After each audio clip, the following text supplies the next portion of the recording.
Hello, everybody, and welcome. I'm Bonnie Helper. I write the weekly Startup One Stop newsletter, which is a first read of entrepreneurs and the tech press and investors globally. And every 2 weeks, we host an online insights. Dennis is not investing; he's too busy starting 17,000 new companies and getting the kids to school. But Dennis Crowley, co-founder of Foursquare, is our guest today, and I want to thank Joseph Katz for hosting us. Thank you, Bonnie. Thank you, everyone, for joining. Good to be here. Joseph Katz. I am a marketing professional. I've been helping early stage companies go from unknown to well-known for the last decade or so, and love hosting these, hearing new ideas, and meeting great people. So hope everyone enjoys. I do have one operational editorial note. Eventbrite's made some changes, so if you want to bypass Eventbrite in the future, just send me an email or message me and I'll add you to a personal invite list. Okay. I always forget to mention that I also help founders with their pitch decks, because you all need help with your pitch decks, with the possible exception of Dennis. And I make introductions to investors where and when appropriate. And they're still writing checks. They really are. It's more selective these days, but they're still writing checks. So we're going to go around the room and have everybody introduce themselves. I'm just going down the list. Dean, who I've known forever. Well, Bonnie, you start with me first. I love it. Dean Margolis. I'm the founder and CEO of Red Sky Health. We're using machine learning to fix health insurance denials, to analyze health insurance claims that are submitted by providers and hospitals to insurance companies, fix the claims when they're incorrect and denied, and get them paid. Oh, we're going to have Joseph Katz introduce himself because he has a hard stop. I mean, not Joseph, I'm sorry, Joseph Chan. Hey, I'm a New York Metro-based real estate and early stage tech investor. I think you see, that's good. Keep it brief, people. Craig. There, I'm Craig Brumberg, founder and CEO of Homesy at Home. Thank you. Mike D. A social home discovery. I wasn't finished. Sorry, I didn't even get there. Oh, I'm sorry. I didn't mean to step on you. Go ahead, Craig. So Homesy is a. Can you hear me? Hello? Oh, you're breaking up a little bit. Yeah, I don't know what's going on. My computer's been having a couple problems the last couple days.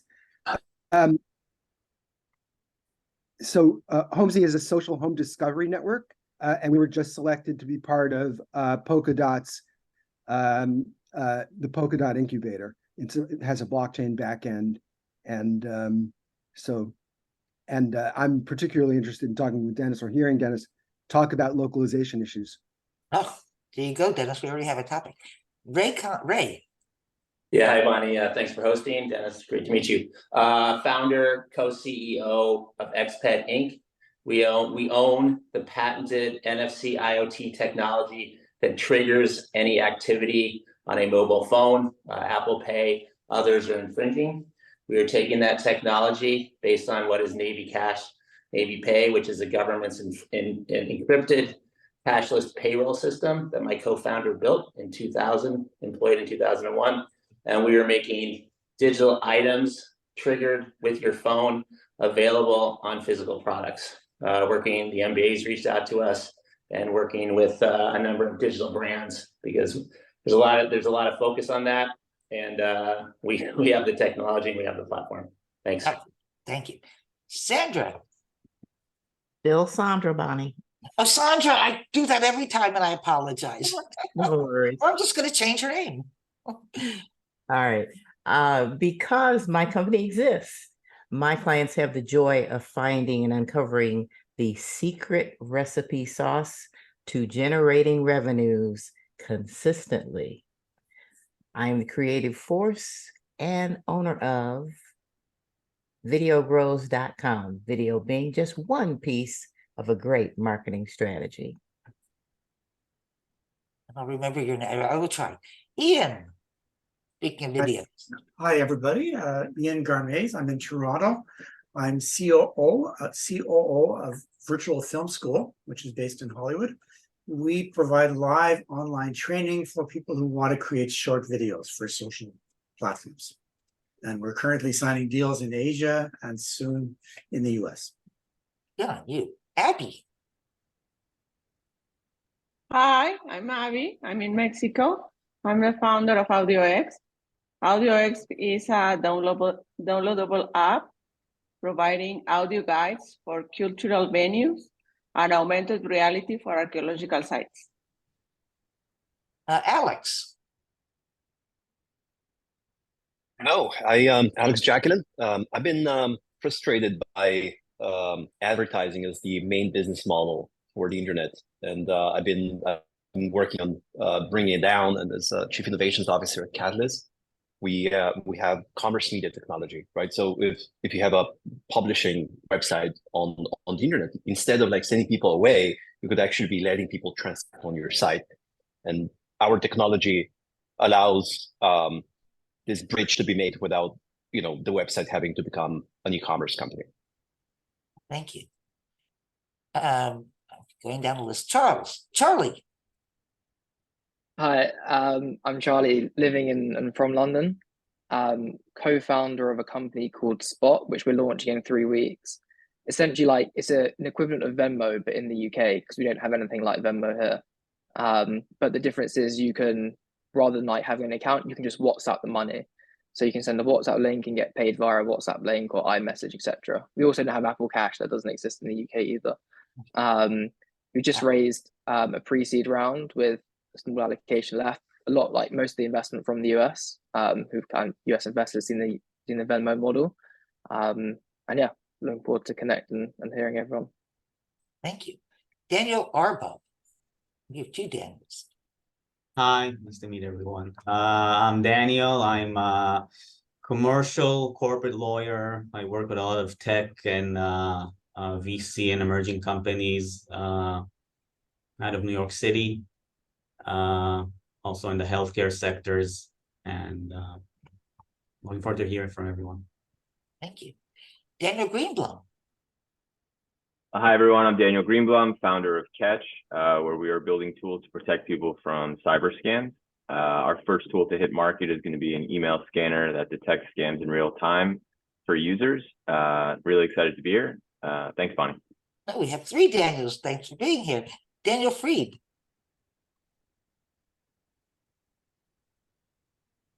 Are you able to introduce yourself, Daniel Fried? You're muted, maybe if you're talking. Okay. Yeah, he is muted. David, welcome, David.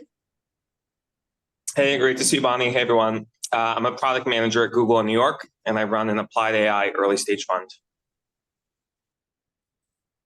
Everybody's popping around. I apologize. Deborah. I know Deborah, but. Yes. Hi, everyone. I'm Deborah Lee, co-founder of Debonair Consulting, which stands for Deborah and Bonnie, because Bonnie Helper is my business partner. And together we help startup companies find funding. We prepare them for funding, introduce them to investors. Thank you. John. You're muted. Good morning, everybody. John Donovan, CEO, founder of PeerTree. We are a learning community as a service. We set up private learning communities on behalf of large organizations and small, where they can solve problems together collaboratively and retain all of that IP for themselves, which we then map to AI and machine learning, so they can create highly discrete opportunities to harvest and reuse knowledge within an organization or a particular effort. Thank you. Mark Weissman. Hi, Mark. Hey, Bonnie, how are you? Hi. Mark Wiseman, Managing Director with Navidar. We're an Austin-based investment bank, although I'm based in Cleveland, Ohio. And we work with technology companies doing sell-side M&A and capital raises. But I will be in New York this weekend, so I'll be a New Yorker for a couple of days. Oh, good. Welcome, or soon to be welcome, Michael DeBenny. I hope I didn't butcher that. And you're muted. Michael? We'll move on to Michael Diotter, who I know well. Hi, Bonnie. It's been some Hi. time. Dennis, nice to meet you. I think we met about 8 years ago at one of the NewCo events in San Francisco. Anyway, I am do mid-market sell-side advisory, so investment banking, some tech investing. Currently working on a DevOps IT automation software company. And interestingly, in the world of soccer, I have a client who is a general merchandiser and has a fun product called the kicker ball, which is sort of the wiffle ball of soccer, which is getting a lot of traction. And so the soccer communities are something of interest to me as well. Bonnie, great to see you. You too. Been Scott Purdy, welcome once again. Good morning, Bonnie. Good morning, Dennis. Appreciate the opportunity to be here. I'm Scott Purdy, based in South Jersey. We're a Philadelphia area-based company called Sine.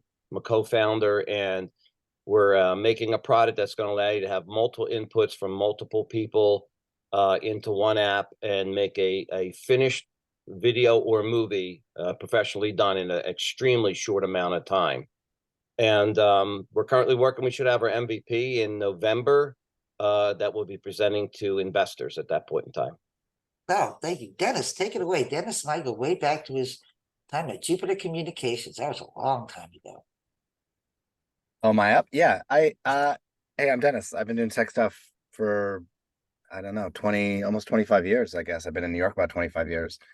I had a company called, went to the ITP program at NYU, which is kind of like the arty version of the MIT Media Lab.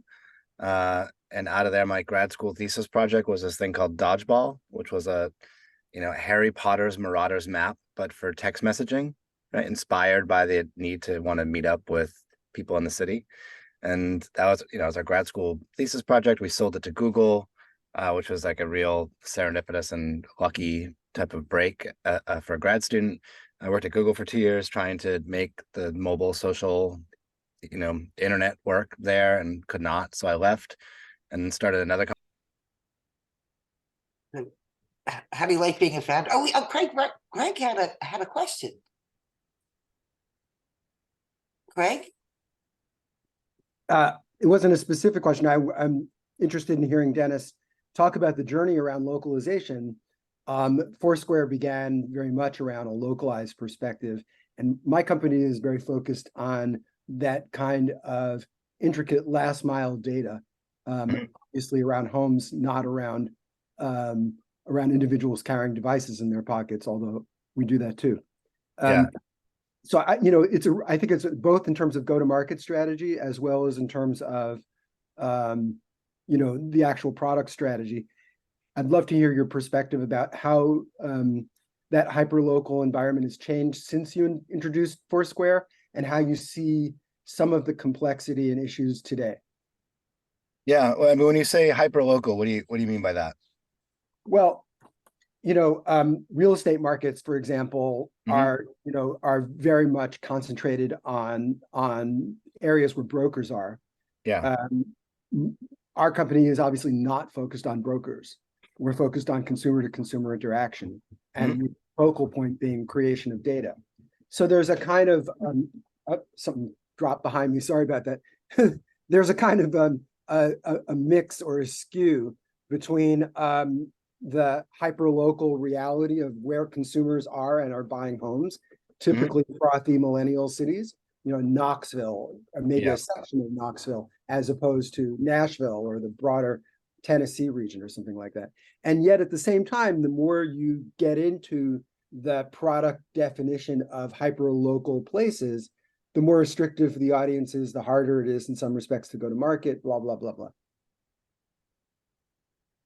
Yeah, it's tricky because it's like, the topic covers like a whole bunch of different things. Like with Foursquare, I can tell you that like we started with, specific cities, right? Because it was just easier to draw a circle around a city and say, hey, this is the city that we operate in, and anything in the circle is something we cover, and anything outside the circle is something we don't.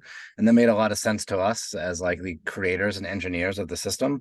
But if you were a user right at the edge of what we thought was New York and not New York, then you just had a really shitty, frustrating experience.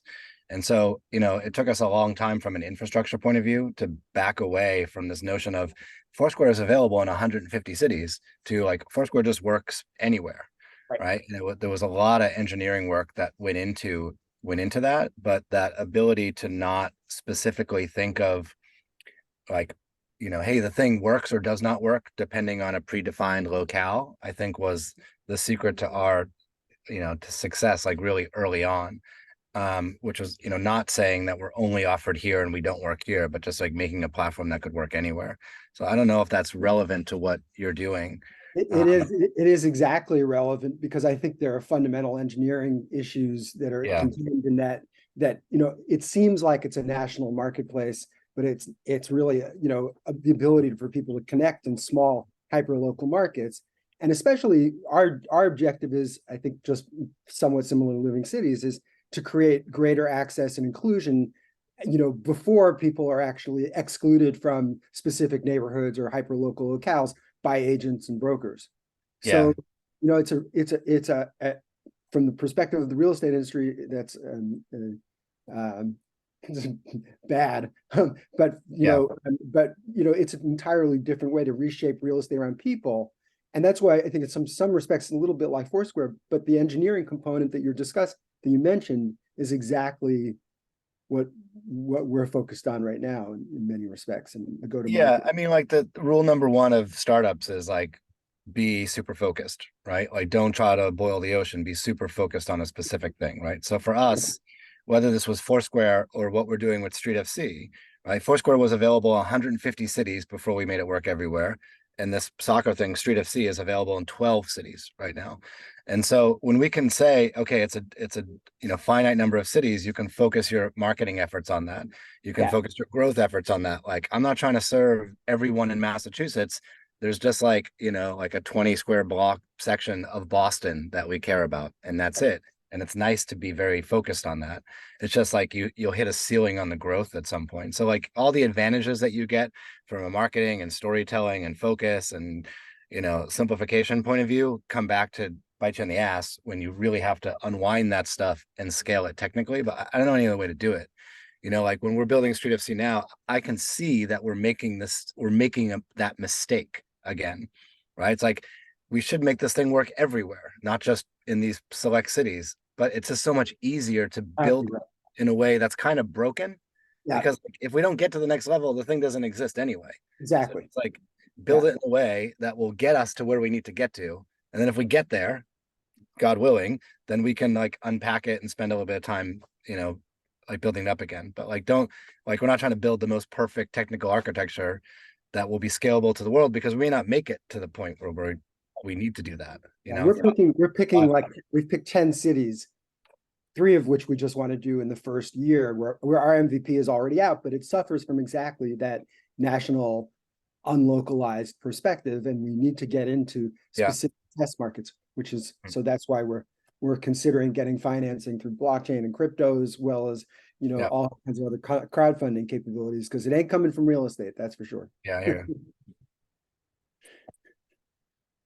But by the way, Abby's photo here just creeped me out for a second, because I'm like, gosh, she's so still. How is she so still?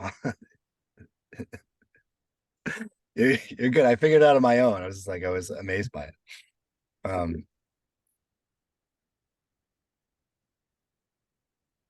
So yeah, hey, listen, throw anything at me. I haven't been to one of these calls before, so I'm not sure what the cadence or the structure is. If you want to go around and do questions, or Bonnie, if you want to moderate, like you tell me what's best.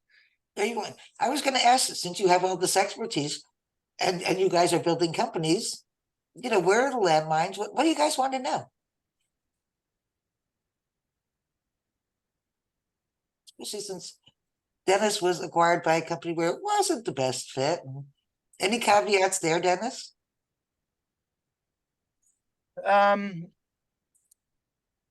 You know, because we didn't have a great experience at Google. Remember, that's like 20 years ago. Like, that's a totally different version of Google that had like 10,000 people working at it, you know, not 100,000 people, whatever.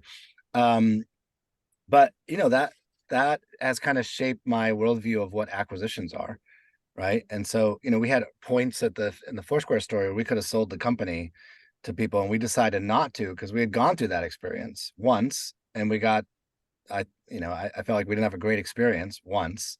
But that was the motivation for us to continue growing the company and keeping the company independent, right? Like, we still got to figure out what to do with Foursquare. Like Foursquare is, it's profitable, like successful. It's not growing like gangbusters, but like it's in a weird environment right now where, the IPO markets are kind of closed for the foreseeable future. And the M&A markets are slow. So it's like, what is the future of this business that we spent, 13, 15 years building? So that's a tricky thing. When I was doing smaller startups, people would talk about this idea of like, okay, if you get to the point where you can stay alive, but you're not growing. And we always talked about that in the context of like, you're making $1 million a year, you're making $5 million a year, right? Like a small company goes into like zombie mode.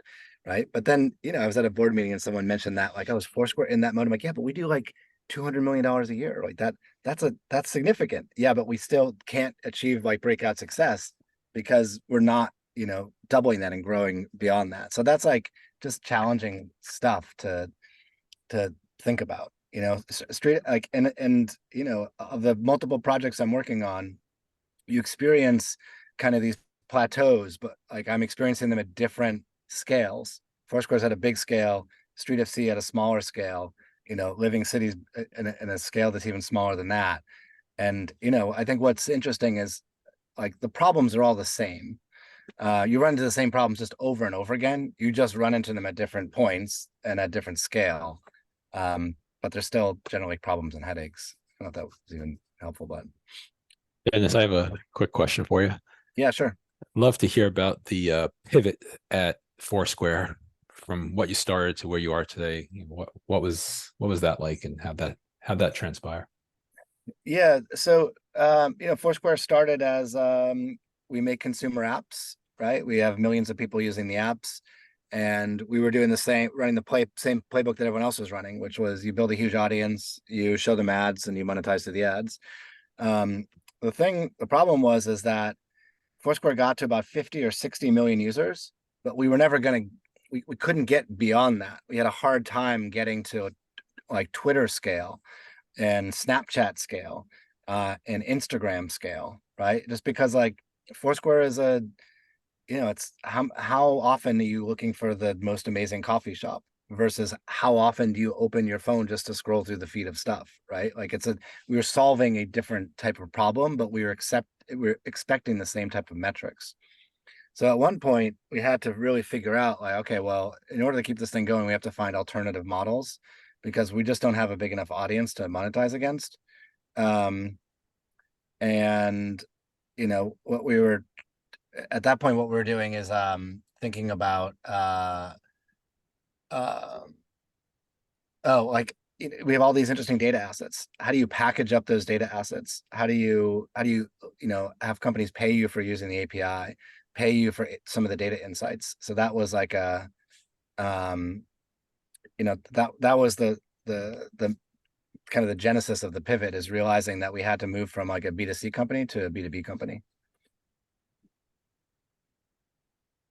That has a question. Yeah, quick question. Do you have like a personal preference in the type of companies you might want to invest in? And in that relation to that, what would be like the top 3 things you would be looking at an organization that you would have an interest in investing in? Me personally? Yeah.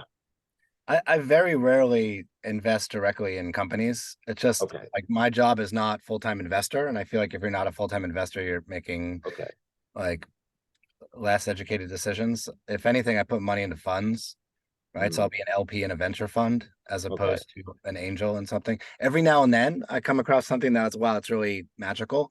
And it's usually a space that I know pretty well, someone doing something local, city guide, social, or it's either an entrepreneur that has had multiple multiple success points. But like people pitch me on stuff all the time, and very rarely I'm like, hey, you first-time entrepreneur with an idea for a social app, like that hasn't yielded a recipe for success. So what kind of funds have you invested in, meaning as an LP? Most of the funds that have invested in me, right? So like one of the benefits of being a, startup founder is sometimes those funds will come back and say, hey, do you want to be an LP in our fund? And, I don't think anyone can just call up Unisquare Ventures and put money into it. You get invited to participate. And when I've been invited, I've participated. And so I'm in a couple interesting funds, like some of the big, bigger tech players like USV and others. BetaWorks is a ventures, like venture fund in New York. I work out of their office a lot. Like I really like a lot of the stuff they're doing. I'm in a cannabis fund, which is about cannabis technologies, enabling the cannabis industry. Some climate funds. So, it's a bit of everything, but it's mostly either people I know that are running the funds or people that have invested in the stuff that I've built. We go way back with John Borthwick, don't we? Oh yeah, that's right. Yeah, and this is probably the one day a week that I'm not hanging out with John. So No, tell him I said hello. Oh, I will for sure. They have a great little community going down there. I feel like BetaWorks is one of the unsung heroes of the New York tech scene. They're beautiful offices too. They do, yeah. So, anybody else? Yeah, well, Dennis, there seems to be a lot more focus on early profitability now in among venture capital thinking. So, if this had been the case, when Foursquare got going, how would that have affected you? Would you have taken a different strategy if you had become profitable? It's a great question. It's a great question because it's super relevant. It's something I think about all the time, right? When we were building and scaling Foursquare, we were doing so in like the glory or the heydays of the social internet.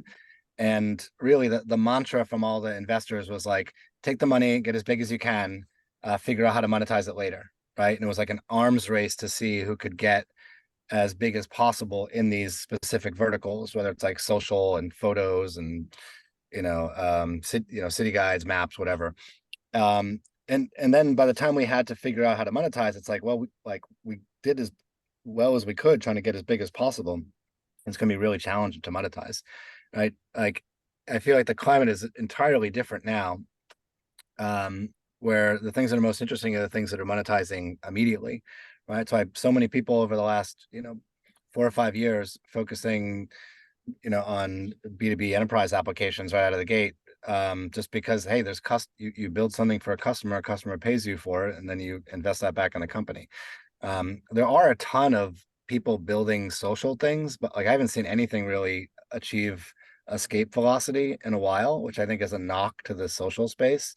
That said, like the entrepreneurs I have talked to in the social space, everyone's moving towards a subscription service, right? Like, if you want to use the thing that I made for you, you must pay me $1 a month or $2 a month or $5 a month or whatever, right? There was a period of the internet over the last couple of years or so where like people got used to, paying for TV and paying for music and paying for Substack and paying for the New York Times. And I think that's slowly starting to make its way into, the consumer, like, the entrepreneurial consumer side of the internet, whether it's through games or, subscription-based social software. So like that subscription-based social software isn't really a term yet, but you certainly are starting to see it. Like even this thing with was it TikTok saying, hey, if you pay us $12 a month, you can see an ad-free version of TikTok, right? You can get it for free with ads, or you can pay for it without ads. And I think you'll see a lot of companies experimenting in that space. Yeah. Is that what you're doing with Street FC? Street FC generated revenue right out of the gate, right? So people pay to play. Like if you're going to go into, you want to book a Soul Cycle class today, you might pay, I think it's like $30 for a Soul Cycle class, which is expensive. If you want to play Street FC, you pay $10 per game, or you pay $30 a month for all the games you can play. And so your first game is free, right? Everyone's paying. It's automatic renewal through credit cards. And so that was one of the things that, really intrigued me about it, is that it didn't start as just a freebie service. It's pay to play. I don't know if you noticed that Facebook is. I'll get back to you. I'm sorry. Facebook is going to be charging. They're introducing a thing where they're going to be charging $14 a month. Facebook is too? Yes, they are. Yeah. I mean, and then Elon's talking about doing that with Twitter. Twitter's yes, now he is. Yeah. There's in the circles that I run with, like everyone wants to charge for things. Everyone will charge for things. and people might just drop some of the services entirely because they're not going to pay for everything. So there is this idea of subscription fatigue. And I think at a price point of like $12 a month or 14 or 15 or whatever, like it starts to get expensive. Yes. I'm interested in like $1 a month, $2 a month, and just seeing what that yields. Like I haven't, sat down and really modeled this out, but like if we were to build, even like Foursquare and the Swarm app that people check in all the time. We proposed this years ago. Like we should just try charging people $1 a month and just see what happens, and we could have done that at Foursquare. It would have had a pretty large user base. I'd be interested in seeing like if someone made a clone of that or tried to make another version of Foursquare today and they tried to charge for it, would people pay for it? Like, could you build that audience from the ground up? With people knowing from day one, you've got to pay not a ton, not $15 a month. Like I think that's crazy for something at that scale, but just like, hey, it's $1 a month, right? And I think that's just like an interesting space to explore at the moment. But that also means like, at $1 a month, you're not making a ton of money. You're not running a 100-person company here. But how do you make these 3-person, 5-person, 10-person companies that might have 1 or 2 or 6 different products, and they're all generating small dollar subscription services or small dollar in-app purchases? Can I have a contrarian note? I think you froze again, Craig. Right now. Okay. Fuck. I'm sorry. Whatever. Maybe I'll turn off my camera. Because I'm part of Polka. Really is. Can you not hear me? No, you keep going in and out. The audio. I'm having this problem. If you can't hear me, let me know. Okay. Yeah. But in the actual engagement process, it's still going in and out. Completely different way of approaching. All right, forget it. I'm sorry. If you want, you can type it in the chat, and I'll do That's my what I best. was going to just suggest. Yeah. No, Dennis, one it's- quick thought. So you mentioned that there is lack of innovation in the social space, and I'm wondering how much is this lack of innovation, and how much is it just the difficulty of getting early traction? And like what happened to like getting early traction? I don't think it's lack of innovation. I think it's I think it's just really hard to get people's attention. Like I download it. You download a new app on your phone, and it goes into a folder called recently downloaded, which is like 5 swipes away. And unless you're thinking about that app, you're never going to open it again. Like I download stuff that's interesting, and it's just like my friends aren't on it. Why aren't my friends on it? Well, because it's hard to get addicted to a new app these days. Why? Because there's so many other things that you're doing on your phone. Sometimes like young entrepreneurs ask me, like, how did you get breakout success in Foursquare? And it's like, well, we did it in 2009 when there weren't 200 new apps coming out every day, right? Like we would roll out features so quickly that we were in TechCrunch once a week, and they would write 3 articles a day on TechCrunch, not 1 article an hour. And so for people that were watching this space, like we just had a lot of the mind share. It's just really tough to do that these days, unless you really get something that just grabs people's attention. And I see that happen in pockets, but like I just haven't seen anything really scale up in a massive way. Maybe you see 1 of those per year happen.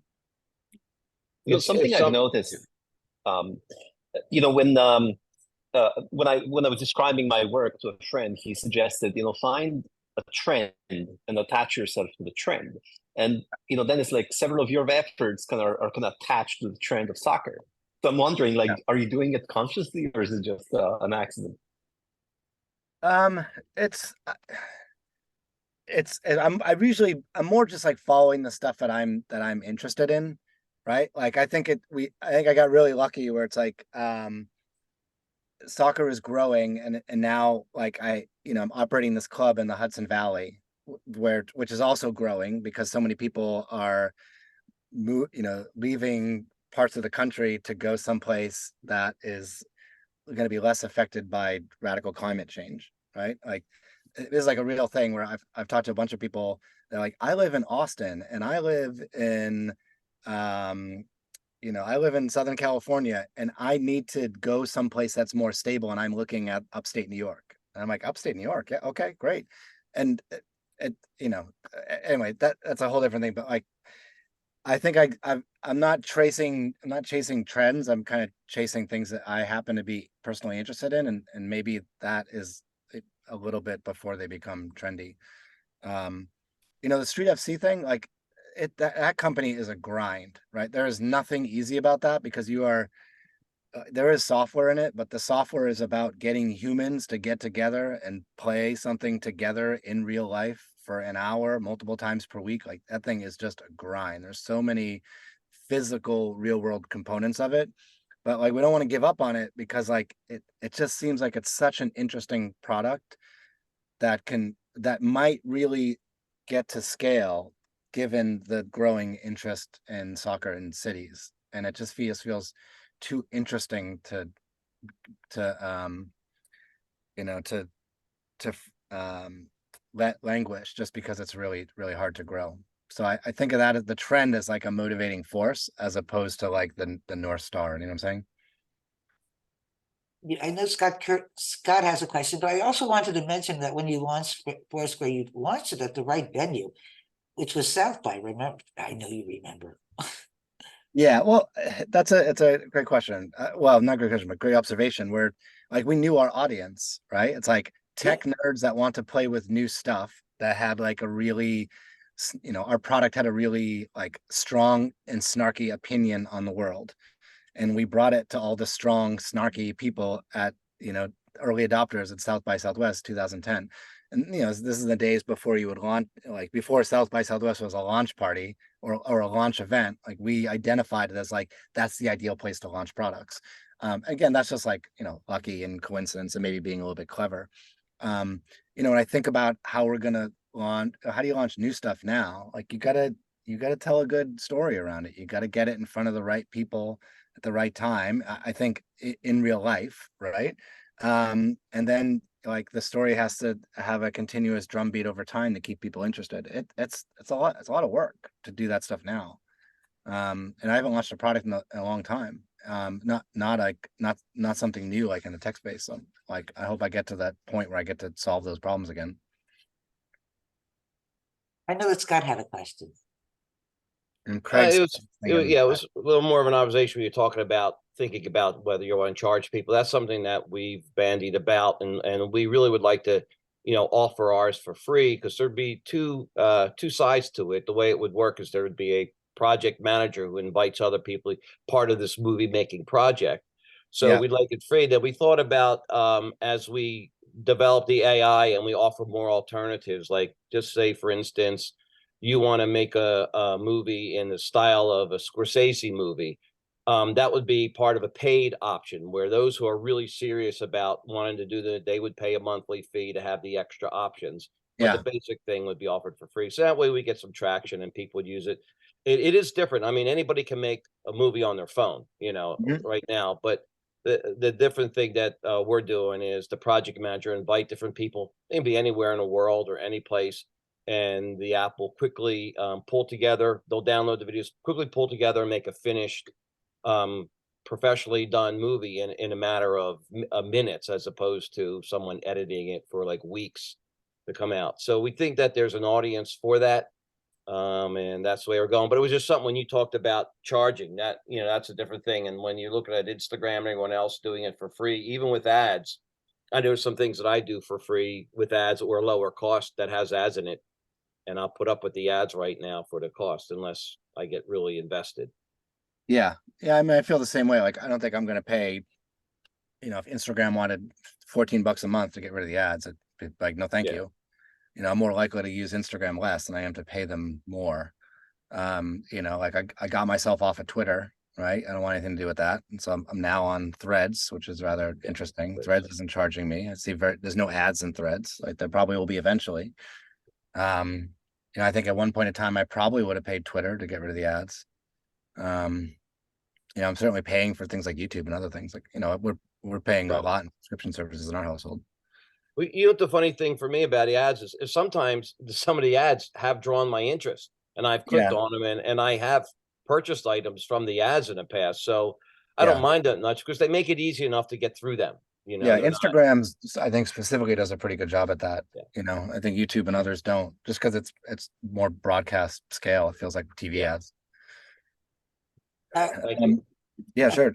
Craig, I see your question in here about the blockchain stuff, which is really, really interesting. Like I'm interpreting it as like, hey, can users get paid for content creation on chain, you know, in the future, right? This, I think this was like the promise of Web3 before the crypto bubble kind of took the wind out of the sails, which is like just by using a product like Twitter or Threads or Instagram or something. Imagine like these open, you know, kind of more Web3 versions of these things.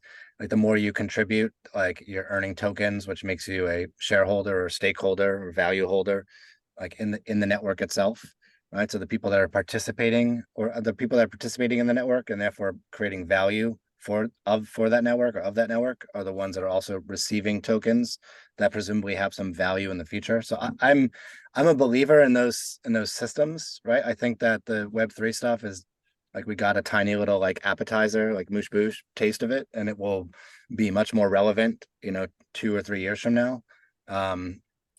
And I think there's still interesting people playing in that space, but I think it's really the whole thing around like, are tokens securities and do you get taxed on them and can you give them to people as if they're like, you know, mini stock certificates? I think that stuff is still up for grabs. Like in with Street FC, we experimented with this. We have a whole network of people for the soccer thing that like they run games and they volunteer their time and blah blah blah. And we wanted to give people like when we were creating the company, you want to say, okay, well, the investor takes X%, and then there's an option pool that is Y%. And then we have like a super user pool of, you know, like 5% of the company will go to the people that volunteer their time to make the company. And we were going to connect that to like Web3 style tokens and say, okay, when and if the company ever has an exit event, we will, you know, divvy up that 5% and pay you based on how many of these like tokens that you had. And we never got around to that because like it was rather ambiguous from like a like RSU stock certificate. Can you issue people securities in that way type of point of view? So we just stayed away from it. But I do think that's really interesting. How do you make your users, your community, shareholders in the thing that you've created, like actual shareholders and stakeholders and equity owners? And can you use Web3 mechanics to do that? But I feel like that space is a little toxic to pursue at the moment. And so we just haven't done it. I don't know if that answered your question, but. Mike put a Street FC question in the chat. If you have any intention of having an affiliate sales model where relevant products like Kickerball, useful for the community, could do a rev share via link. Rev share via link. Not yet. I think one of the assets that we should be creating, or hopefully we will have created through Street FC, is this massive community of people that like, you know, identify as soccer players. And if you do that, there's all sorts of things you can upsell them on, whether it's, you know, Street FC merchandise or you know, affiliate link things to Kickerball and other things. Like we just did a partnership with EA Sports around their, you know, FC24 is like the new FIFA soccer game. And so like they were a sponsor of one of our you know, one of the fields or the courts that they play on, right? Our whole thing with Street FC is like we make billboards that you can play on, right? So we find a space, we run programming, you know, there might be, you know, 50 games a week happening at a specific space, and then a company will come along and paint their logo on the court itself. So you're playing on top of the you know, EA Sports logo or the Coca-Cola logo or the Red Bull logo, right? And that's turned into a rather interesting advertising model for us. So yeah, but we haven't really figured out how to monetize the community yet.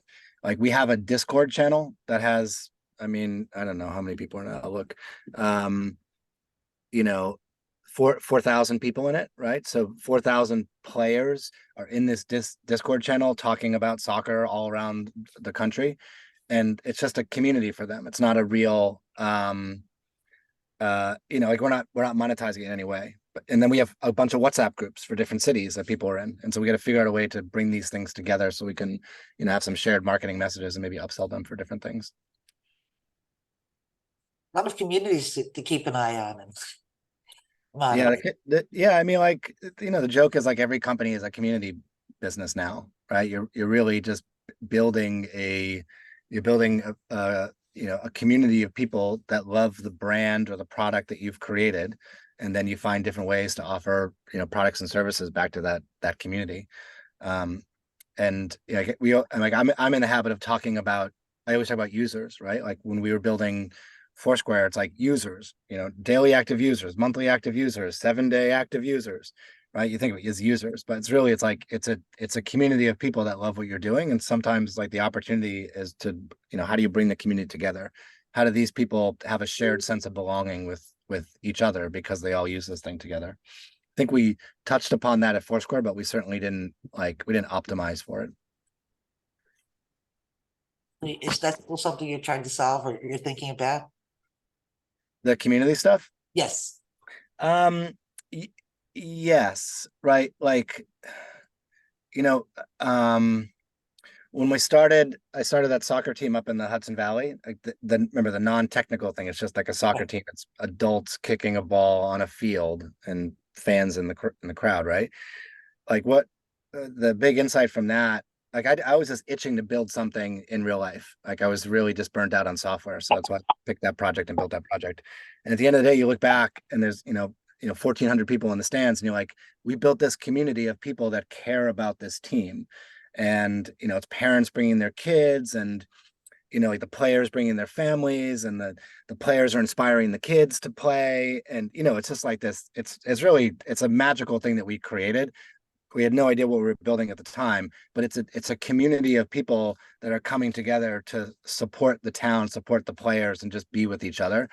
And it was just this epiphany for me, being like, everyone thinks like I build technology companies, which I do, right? I've made tech stuff, but at the end of the day, like I've been pretty good at making communities or tools that bring communities together or reasons for communities to assemble, right? Foursquare was it was a tool that brought groups of friends together, and then their friends came together, and it's just like communities of people doing software that's enabling that.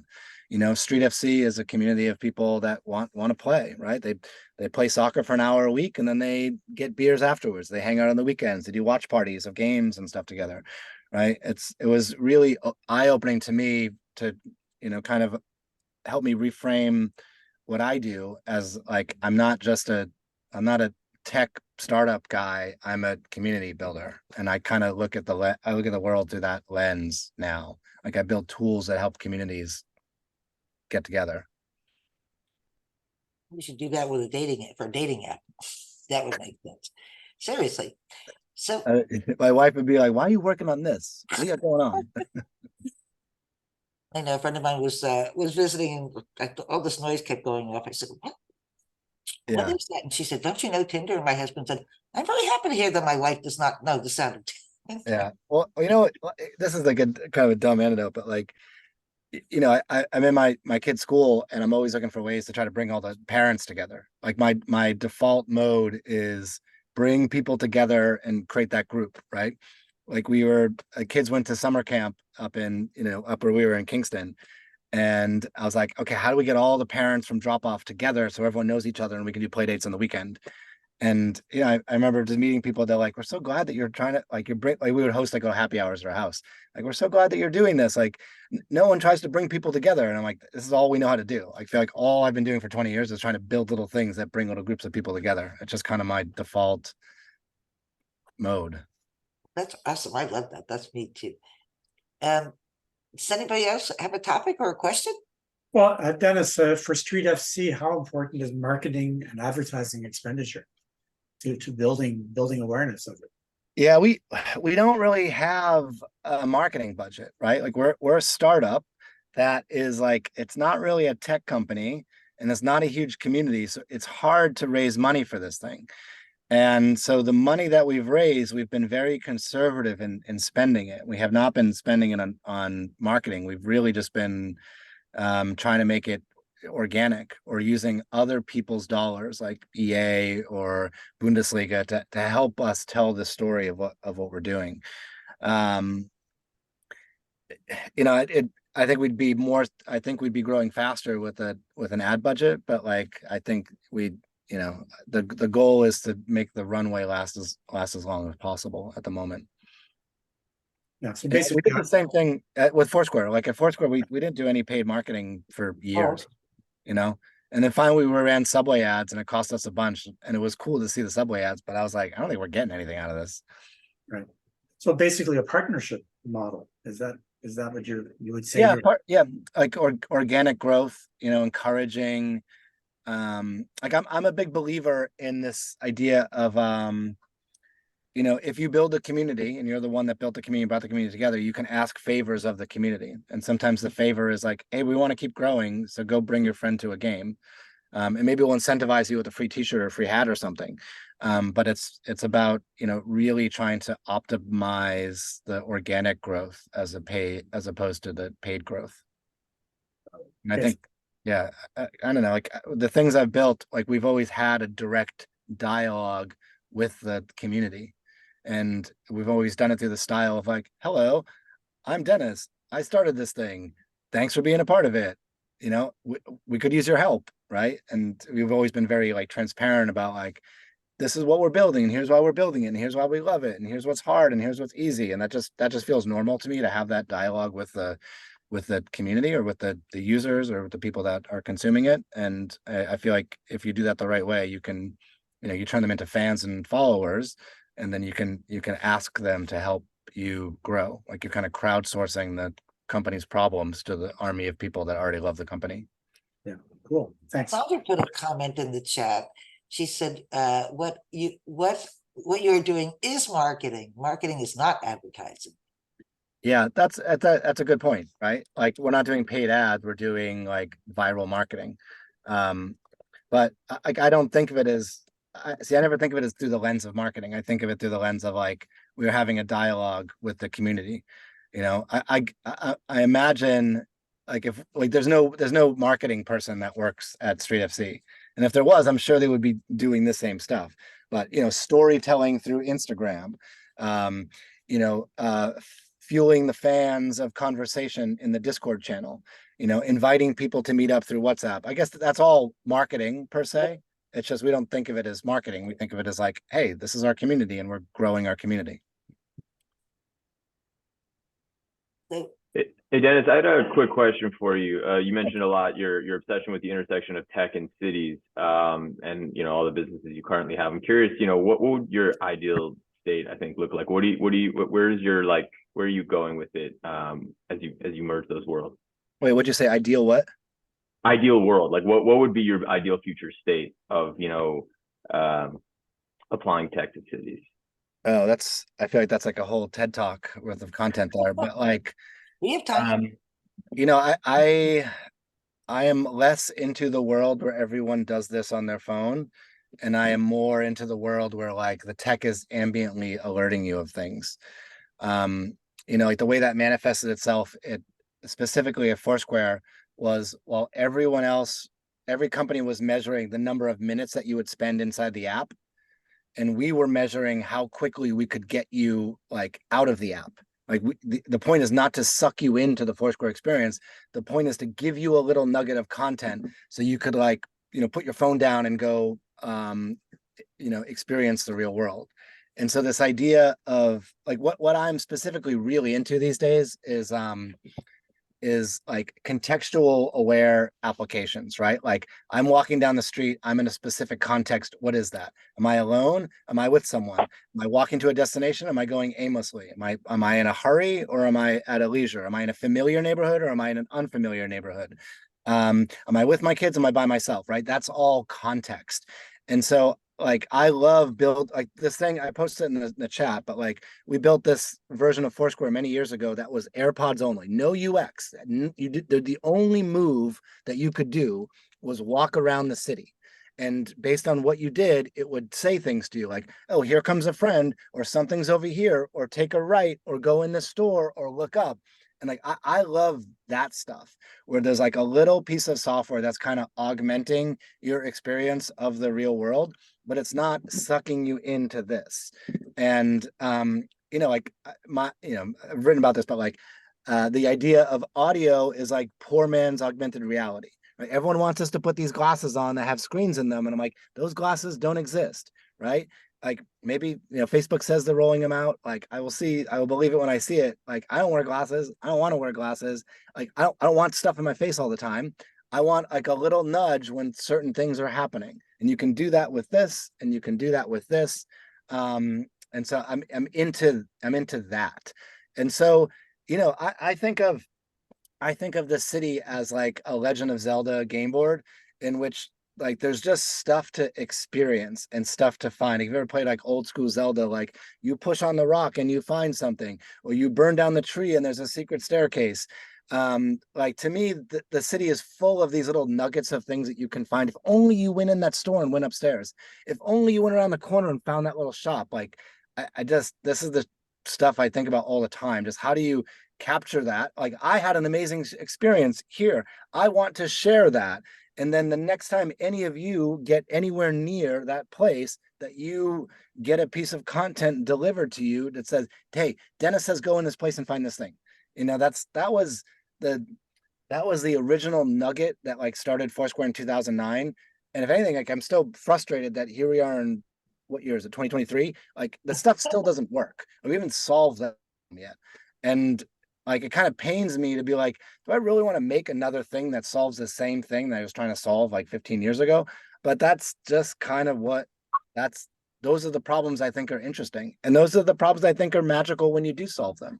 And so, I don't know, this idea of making products that feel like magic, or that can that can give you this superpower about how to experience the city like that stuff is fun to build and feels meaningful to create. Yeah, it's what you're describing is sort of like Rick Steves meets like Pokemon Go, right? Where like I travel with Rick Steves in my ear, and he's telling me about everything that I'm looking at in the museums or out, Yeah. And Pokemon Go, I think, was like a version of that. It just didn't really go anywhere. It kind of made New Yorkers excited to go outside for a hot sec. Yeah, I mean, I think like original Foursquare got some of those themes right? Maybe Foursquare 2013, whatever version that was pretty close. That was when we were just able to start sending those pings to people. But like I've got this other kind of weirdo theory of the internet that was around like 2012, where the world could have gone in two directions. Number one, it's like contextual aware computing, and everything kind of moves to like more ambient computing and less being stuck in the feeds. But then it was things like Snapchat and Instagram that just optimized addiction to screens. And Foursquare, the company, was building technology for this path, like contextual aware computing. This is where I think things are going. This is where I want the world to go. And the world went this way instead. And, like people are addicted to screens and scrolling, endlessly scrolling. And that's it. That's just a thing. That is where we are in the mobile internet today. And like, I think there's a chance for a whole other wave of contextual aware computing to come back. Because I don't like feeling addicted to this, and I don't want my kids to grow up addicted to that. And I want that other software to exist. And I'm kind of sick of waiting around for someone to make it. Yeah, I agree. Doom scrolling is the end of me. So yeah, I'm with you. Yeah. So next, I know Sandra had some comments about marketing in the chat. If you wanted to make a comment, Sandra, we're listening and add.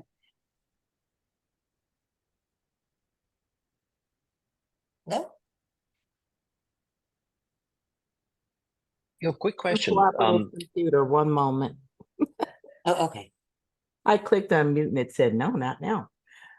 Simply this, that my perception of the marketing lens, to use the same phrase that Dennis did, is that it incorporates an ecological approach to marketing that most people miss.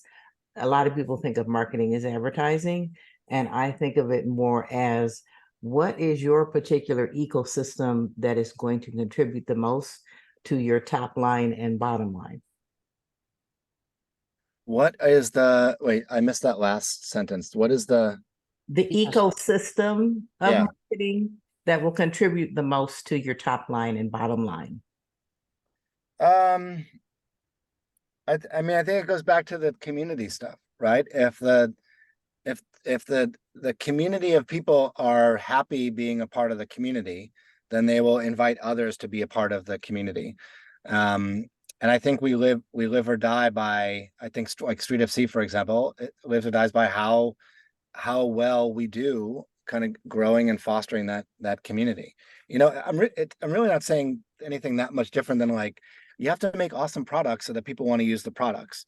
But it's less about us tweaking stuff that appears on the screen, and it's more about us tweaking the way that people feel when the software brings them together, you know, to play a game or go watch a, you know, soccer game together, or, you know, just, you know, the app is focused on bringing people together to do something, which happens to be just, you know, playing a street soccer game.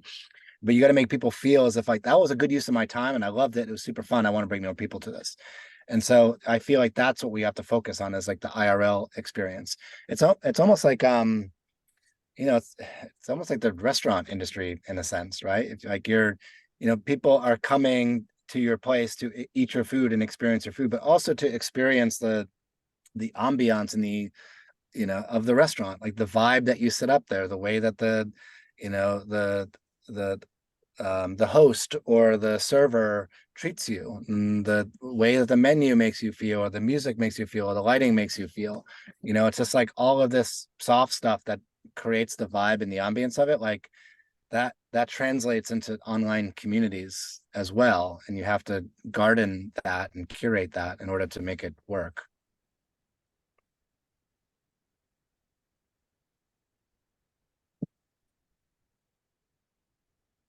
Anyone else? I was gonna mention, what do you think of communities like Nextdoor? You know, we have, Sandra has a comment too. I like Nextdoor, right? Like I use it for my, I have used it in the past. I don't feel like a real connection to any of those people though. We have no, here's like, you know, I kind of want the people that wear Nextdoor to wear like a Nextdoor pin, you know? So you see them on the street and you're like, oh yeah, I'm in that club. I'm in that chat. I don't need to know your username, but like, we're part of the same thing. Like I'm in a Facebook group of, you know, a couple thousand people that have a season's pass for the mountain that my kids ski at. And like, I love that community where it's like, hey, we're all part of this ski thing together. And I was going to propose like we should print little stickers that we all put on our helmets, so you know when someone's part of that community or not. You know, I think it's cool to have an IRL community. I'm sorry, to have like an online community that then manifests itself in a certain way, like out in the real world. You know, it's the equivalent of like you wear, you know, you wear a t-shirt of your favorite band and sometimes someone's like, oh, I love that band, you know, or your favorite startup and you're like, oh, I use that thing too. Like it's nerdy stuff like that, but like for smaller communities. And, you know, it's like wearing that badge that shows like I'm a member of this thing. So, you know, one clever thing we do with Street FC is, okay, so it's like a piece of software that brings people together to play in these games. And so they meet each other in the real world. And then we tell people to go in the Discord and like find your friends there and chat with your friends back and forth. And so you've got this like IRL community that also interacts like online as a digital community, right? So I think that's like a healthy ecosystem. But then also there's like, there's events that happen in our ecosystem.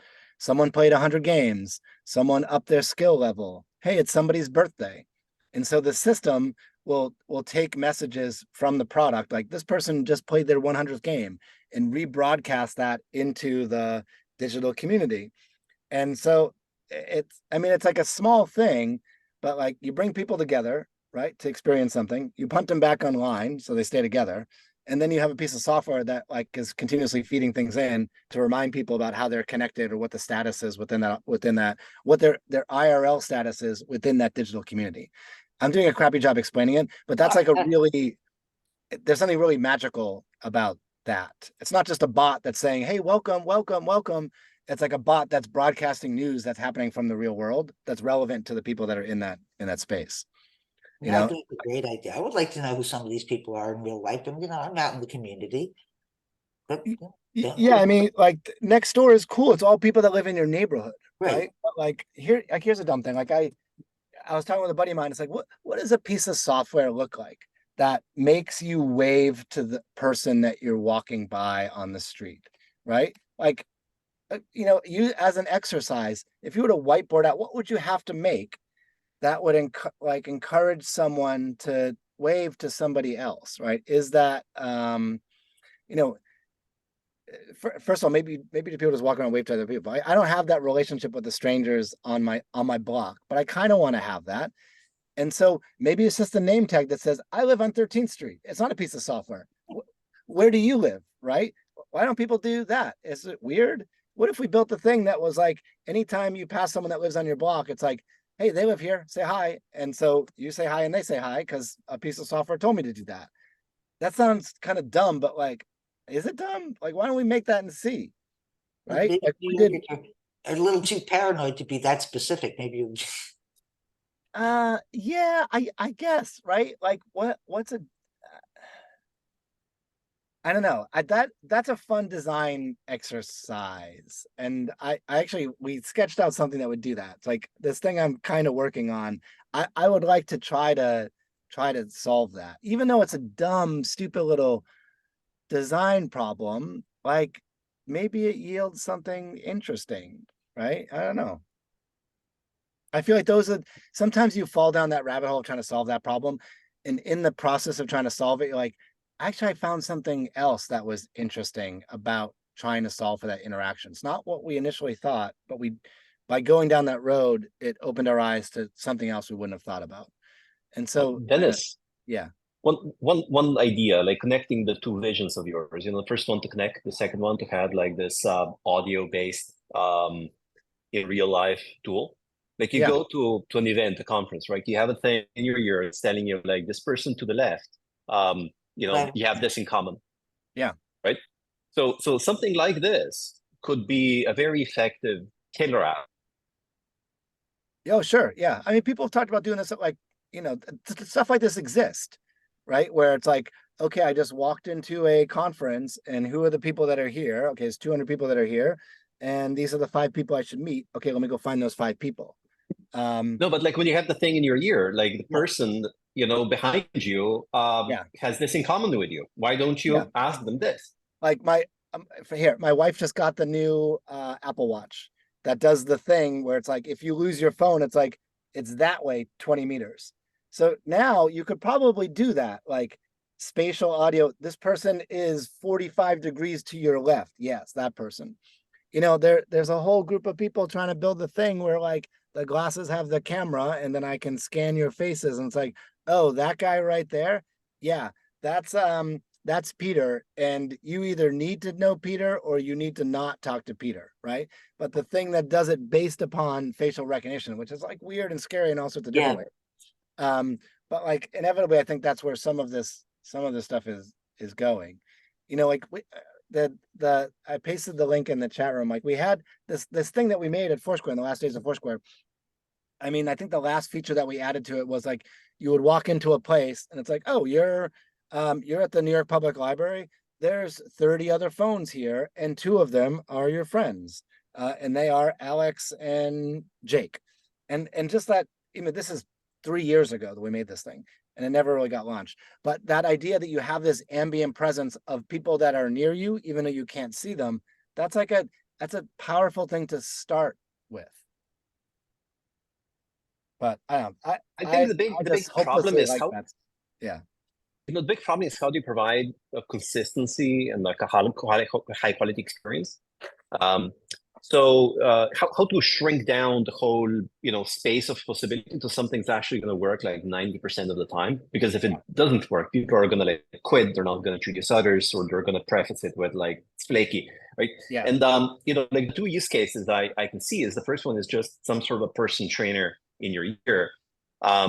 And the second use case would be, have something that's basically helping introduce you to people because everyone's opted in, everyone's got a device, everyone's in the same space, and you know that there are enough people who've opted in to justify actually using it.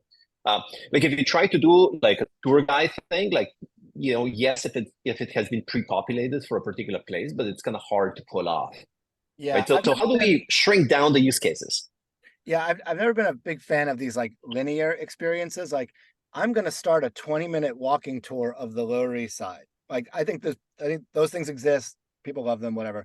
I've never wanted to build that. I've wanted to build like it's a difference between like it's like an open world version of it, right? Like it's the different like an open world video game. You can explore anything, do anything you want in your own time, in your own schedule, right? Like, as I was saying before, like and that thing we made, the only move was to walk around, but we're not going to tell you where to go. We're just going to tell you what you walked by, right? So like no matter where you go. So it's less, we'll tell you what to do. And it's more like, I'll give you one nugget of information. And we like did a lot of work to like design, okay, the snippets that we're going to read, they're not more than 10 syllables, right? We don't want to overload you with information. It's just like a quick, this is the thing you need to know. Now we're moving on. That's 10 syllables right there. And just and we were doing it. So you may only hear 3 of these things a day, right? It's just like a drumbeat of like a tiny little drumbeat of information that you might want. That's like contextually relevant. So it's, like I don't have that thing in my life at the moment. And I want to build that thing so I have it back. Because I just think that space is valuable. I think that's like a missing part of today's like computing landscape. I think we'll get there eventually. There's all sorts of people that are doing stuff with generative AI. Like I am Chat GPT. I will just talk to you endlessly in your AirPod about all this stuff. I'm like, I don't want that. I don't want the robot talking to me all day long. I want a tiny little drumbeat of information, a context, special. Yeah. All you need from generative AI is just high quality voice synthesis that will support this type of information delivery. Yeah. So I mean, I think a lot of this stuff is probably coming. It's just not. I think this is already here. There have been some experiments. I posted some links in the chat. So a lot of hacker conferences, they have these devices that do something like what you're suggesting, and there's been quite a lot of work done at the Media Lab as well, which I posted. I mean, it can be done with existing technology. It's just that there hasn't been a strong drive to do it, I think. Yeah, but the technology exists. A lot of like examples of prior art, people that have done projects, right? The question is like, who can scale it up so there's 1 million people with something in their ear? Right. And I think that's where the opportunity is. No, probably Apple, I would say. Yeah, but like at the same time, those big companies are really conservative, right? Like this, I think the big distinction is between a bot that you have to summon, like Siri, for example. In order to get Siri to come out of the magic lamp, I have to say, "Hey Siri," which is my version of rubbing the. Look at Siri just wakes up. Or "Hey Google" or "Hey Alexa," right? You got to say the thing to make the genie come out of the lamp. And really, what you want is like you want the angel on your shoulder that's like whispering to you proactively. And there's a big difference between I'm summoning the thing to make it do a task versus it's interrupting me or nudging me to tell me about something I wasn't aware of. Well, FEMA's doing that today at 2:20, but that's kind of different. Wait, what's that? FEMA's doing that today at 2:20. They're testing the emergency system, but that's different. That's right. Yeah. Yeah. But as a broadcasting, that's the talk of the town in school today. Yeah, I'm sure. Sorry, I had to get that in there. No. We have 2 latecomers. I'm wondering if Homer wants to introduce himself, or Tom. I think you're both. Oh, Tom, of course, who's been here before. Do you want to introduce yourself briefly? Or Homer? I guess not. Okay, back to our regularly scheduled program. Next comment. Yeah, I was thinking that it would be great at conferences too, to find somebody who you're actually looking for. And people tend not to be friendly at conferences. It's odd. I'm a compulsive networker, so I love that. I'll walk up to anybody and say, "Hi." Yeah, I don't know you. That's why I met Reid Hoffman when he was first launching LinkedIn. With Dodgeball, we had a feature that was specifically geared towards introducing you to friends of friends. And it would say like, "Hey, a friend of a friend is at this place. You both have this person in common. You should go over and say hi." and this is back in like 2004, so call it, I mean, that's like 20 years ago. Holy cow. Yeah. But the idea of like using technology as an icebreaker, right? Software that will tell you to do something, software that pushes you out of your comfort zone, like that stuff I think is really interesting, right? Like the software gave you the pickup line. The pickup line is like, hey, we both know each other through like Peter. We should talk for a second. And we did that many, many years ago. And it didn't happen that often, but when it did happen, people would do it. Yeah. But the second bar camp in New York had this really cool tagging idea. So everyone had to like take 3 keywords. And people were smart enough not to all pick like a very popular keyword or very rare keyword. Like, there were keywords that were broad enough but narrow enough. And that catalyzed many conversations when you knew that people were interested in the same topic, like small groups formed. Yeah. Yeah, that's that. Yeah, I'm into the bar. I haven't been to a bar camp thing in a long time. It's like a real deep cut. I'm a compulsive matchmaker. I've gotten I can't even remember 17 or 18 couples married, people who never would have looked at each other, who never would have met each other otherwise. And I was just thinking about using that in a dating app where idiot, this is your profile. You're looking for somebody like this. He's standing 10 feet from you. Go say hello. Yeah. Mm-hmm. The people just miss it. But by the way, there is this novel. It's a kind of a dystopian vision of generative AI. I mean, the general purpose AI, and it all starts with this thing that fast food workers have in their ear that manages their work. And basically, that apparently, according to the novel, this is where the AI starts and then wrecks the world. But just in case you want a science fiction novel about this idea. Yeah, I haven't read this one yet. I'm kind of looking at it right now. I feel like I've gotten so much inspiration from science fiction, or specifically, I think I mentioned this earlier, but like the Harry Potter's Marauders map was like the original inspiration for this whole journey I've been on of like trying to build these, build a tool that tells you where everyone is. I've been reading Harry Potter to my daughter. She's 7. And she was asking me like, is the invisibility cloak real? And I was like, well, maybe in Harry Potter's world, but we don't have that stuff here. It's like, well, how could I make that? I was like, well, let's talk about what are the pieces that you would need to make that magical item. And that's just outside of like that conversation, which was cool because I'm having it with my 7-year-old. But she's got that itch. It's like, there's a thing in this book. It's interesting. I want to wear it. How do I make it? And I was like, that's cool. I was like, let me tell you a story about how Dada got into this job. So I want one of those too. So we have a few more minutes left if anybody. Well, Dennis, do you have any book recommendations? It depends. I mean, I admittedly I do not read as much as I'd like to read. I I just started a book by an old professor of mine, this guy named Frank Lance, about what's it called? It's specifically about like our video games art, our games art, the line between games and video games and art and aesthetic, which I'm like 2 chapters into, but he's a really beautiful writer, and I'm enjoying that. His name, I can't remember the name of the book. His name's Frank Lance. Frank Lance. Okay, thanks. Yeah, I recently read a book about hunting, a memoir of like a hunter. Only because we were upstate this summer, and I was telling you, we met all these parents, and I met a bunch of people that hunt, right? And I was like, I don't know anything about this world or this perspective, and this idea of like harvesting the woods for food. And so I read that book. I'm like, that's kind of magical. I enjoyed that. I just started another thing about gosh, I can't remember, like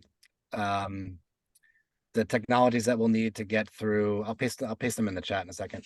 But like, what's the tech that needs to be invented in order for us to go explore the rest of the universe and other galaxies, light sails, other stuff like that?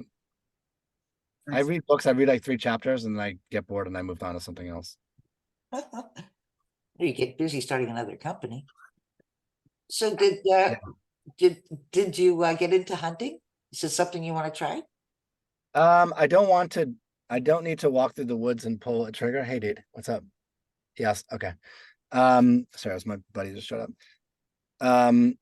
But I want to go out in the woods with him and experience what he experiences. It's just, you know, like from the perspective, like I'm really into like disconnecting from technology and you know, like putting your phone away and not being super present. And like my life is like, I'm on this all the time, email, Slack, Discord, threads, whatever. And you know, it's refreshing to meet people who are not, and that like leave their phone behind when they go out and do a thing for 4 hours or 6 hours in the woods. And I'm like, that sounds like it's refreshing. Let's do that. I don't know, just experiencing different things. I just heard about a book titled something along the lines of How to Break Up with Your Phone. Oh yeah, okay. There's another book by Jaron Lanier called How to Quit Social Media or something. Oh, that's right. I forgot about that. Yeah, that one's good. You know, I'll paste some of these in here so you have them. Yeah, talk about VR. Yeah, I mean, he's like old school. 10 arguments for deleting your social media account. I read that, which I thought was pretty good. Let me paste 2 of these things in here. I read Tomorrow, novel about game designers, which was fun. Let me see. I'm gonna paste these 3 links in here before I forget. This is the Frank Lance book. Isn't it so wild? I can just like, as I'm talking to you, I can just kind of go into Amazon. What are all these things I forgot? Oh, this is very, very quick.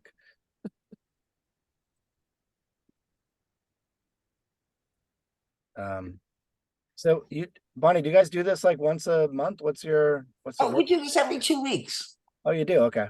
I'm happy to have you come back. I'm happy to invite you when we have other people speaking. Same group? Oh, it's self-selecting. Okay. It's different people who always show up. There's some regulars, but there are some regulars. Yeah, I'm going to post a link to our next event in the chat for anyone who. Cool. Yes, and he's going to be. David. Yes, David is an investor, but David is actually a computer scientist. He was writing about AI like when he was getting his master's and PhD. I believe at Stanford. So if you have any questions about it, he knows it cold. Awesome. Okay. So, have a great day, everyone. Looks like people are dropping off. I know Alex has one more question, and I'm sure Dennis is busy too. Did you want to quickly, or do you have time for one more question? Yeah, go ahead.